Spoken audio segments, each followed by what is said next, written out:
सामान है और इसमें पक्षी विहार है, इको पार्क है। उस इको पार्क में हम खड़े हुए हैं और जानकारी ये मिली थी कि पिछले सितंबर तक पूरे देश में सर्वाधिक इस मैनपुरी में सारस पाए गए हैं। इसी की ज़मीनी हकीकत जानने के लिए आज मैनपुरी का जो सबसे बड़ा पक्षी विहार है, जो 526 हेक्टेयर में फैला हुआ है, उसकी तह तक जानने की कोशिश की और मैनपुरी से लगभग 8 बजे हम निकले। मंशा ये थी कि सुबह के समय ये पक्षी तालाब में हमको मिलेंगे, परिदृश्य कुछ ऐसा ही था। लेकिन जब यहाँ पहुँचे हैं तो स्थितियाँ सब उलट थीं। तालाब बिल्कुल सूखा, जैसे बहुत समय से इसमें पानी नहीं आया हो। जेसीबी लगी हुई है, कुछ ट्रैक्टर भी चल रहे हैं, खुदाई चल रही है। उस परिदृश्य में हम नहीं जाएंगे। मंशा क्या है, जो वन विभाग के अधिकारी हैं वो खुदाई करा रहे हैं या गांव के लोग अपनी ज़रूरत के अनुसार, मिट्टी की ज़रूरत है वो अपनी पूरी कर रहे हैं। यहीं एक बरगद का पेड़ है, उसके नीचे कुछ लोग बैठे हुए हैं, इसी गांव के बासिंदे हैं। और जब हमने इन सारस के बारे में बातचीत किया, क्या इको टूरिस्ट का जो हमें जानकारी दिया जा रहा है शासन स्तर पर, प्रशासन स्तर पर, और जो आंकड़े दिए जा रहे हैं पिछले साल सितंबर के कि 2866 यहाँ सारस मौजूद थे। लेकिन ये भी बताया गया है कि यहाँ पिछले वर्ष पानी भी तालाब में खूब था, लेकिन इस समय तालाब में पानी बिल्कुल ही नहीं है। जानवर घूम रहे हैं, लोग कुछ खेती भी कर रहे हैं। क्या कारण रहा, किस वजह से यहाँ इस तालाब का उद्धार नहीं हो पाया? और कोविड में जो एक संभावना जताई जा रही थी कि पर्यटन को बढ़ावा दिया जाएगा, क्या इसी तरीके से पर्यटन का बढ़ावा होगा या सिर्फ शासन कागज़ों पर या एक मीडिया के द्वारा ब्रीफिंग करके बता देगा कि समान पक्षी विहार में पूरे देश के सर्वाधिक सारस मिलते हैं? हमारे साथ एक इसी गांव के किसान हैं, उनसे जानते हैं क्या है हकीकत, क्योंकि यहीं के ये लोग हैं। इनसे अच्छा इस पार्क या जो इको टूरिज़्म की बात कही जा रही है कोई नहीं बता सकता। क्या नाम है आपका? नाम कृपाल। कृपाल जी, ये बताइए कहाँ के रहने वाले हैं? सामान के। ये जो तालाब सूखा पड़ा है, क्या कारण है? और कुछ ज़मीनों पर किसान काम भी कर रहे हैं और ये भी हमें जानकारी हुई कि बहुत लंबे आकार में ये तालाब फैला हुआ है, लेकिन इसका जीरो सीड क्यों नहीं हो पाया? किसान नहीं करने दे रहे पानी, मतलब किसान ज़मीन है, अगर पानी आ जाएगा तो किसान मरेगा भूखन। इसलिए जो है कम से कम 20 गांव को आदमी पानी नहीं चाह रहा है।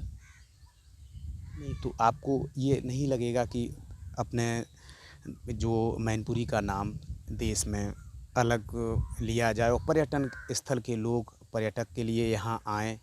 और पक्षी भी सबसे ज़्यादा, ये भी जानकारी मिली है कि सारस अधिक आ रहा है। क्या कारण है जो किसान की बात सरकार नहीं सुन रही है या किसान हट पे है? किसान कोई हटबे नहीं, पानी रोके हैं इसीलिए नहीं, मतलब किसान की जय हटेगा, मतलब ज़मीन होने लगे तो किसी बात की दिक्कत ही नहीं। जब ये समान पक्षी विहार बनाया गया था उस दौरान किसानों की ज़मीन ली गई होंगी, जो आपने बताया कि 20 गाँव के लगभग किसानों की ज़मीन जो शासन था उसने एक्वायर किया था।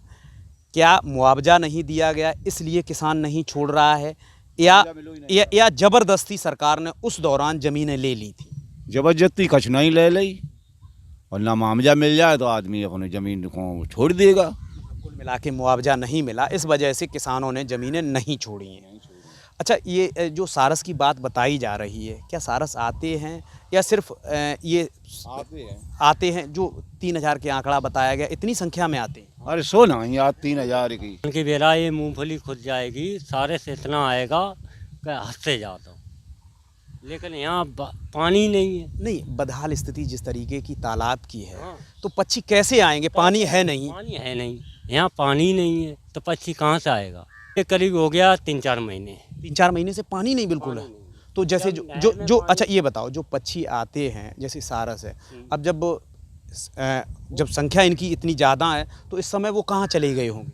अभी सब साहब जहाँ पानी मिलेगा उनको हाँ निकल जाते हैं। सर जी ऐसी कुछ नहीं है, किसान को मुआवजा मिल जाए और मतलब जो है मेरे अधिकारी भी गढ़ जो है कोशिश पूरी कर रहे हैं पानी लाने के लिए, नाली नाला भी खुदवा रहे हैं, उधर नाली खुदी है, मशीनें चलती हैं, पानी जीव जंत्र मेरा आराम से रहे।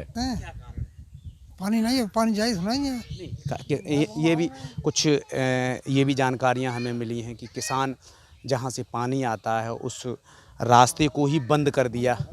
कहाँ बंद करते हैं भाई, मुआवजा मिलेगा नहीं तो पानी हम तो इसमें लाने आने नहीं दें। बहु है तब से ही लड़ाई जारू है। अच्छा और अब सब लोग आए हैं तिन्ने कही कि जैसे चिड़िया चुनता है तैसे तुम चुनो, तुम पैदा करो, मने नहीं करी।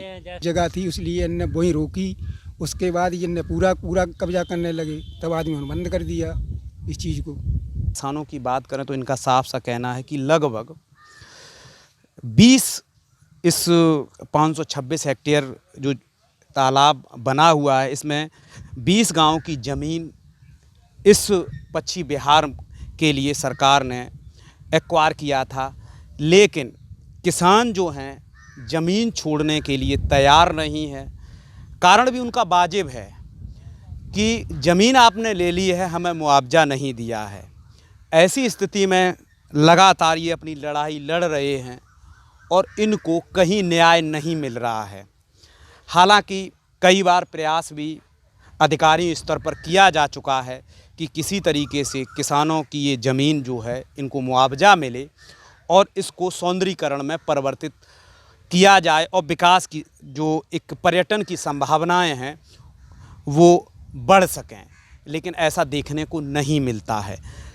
अब शासन की मंशा है कि पर्यटन को कैसे सर्वाधिक एक नया स्वरूप दिया जाए और पर्यटन के रास्ते खुलें, लोग यहाँ आएं और पक्षी सारस जिसके लिए ये मैनपुरी जनपद जाना जाता है पहुँचें, लेकिन ऐसा देखने को नहीं मिलता है जब तक यहाँ पानी की स्थितियाँ ठीक नहीं होती। यहाँ पर समान पक्षी विहार में अक्टूबर से मार्च तक जो प्रवासी पक्षियों की बहुतायत संख्या में आते हैं और इन्हें देखने के लिए देश विदेश से टूरिस्ट भी आते हैं। क्योंकि अभी ये पूरी तरह विकसित पक्षी विहार नहीं है, पूरा प्रयास किया जा रहा है। यहाँ विकास होते ही भारी मात्रा में यहाँ पर्यटक आने की संभावना है।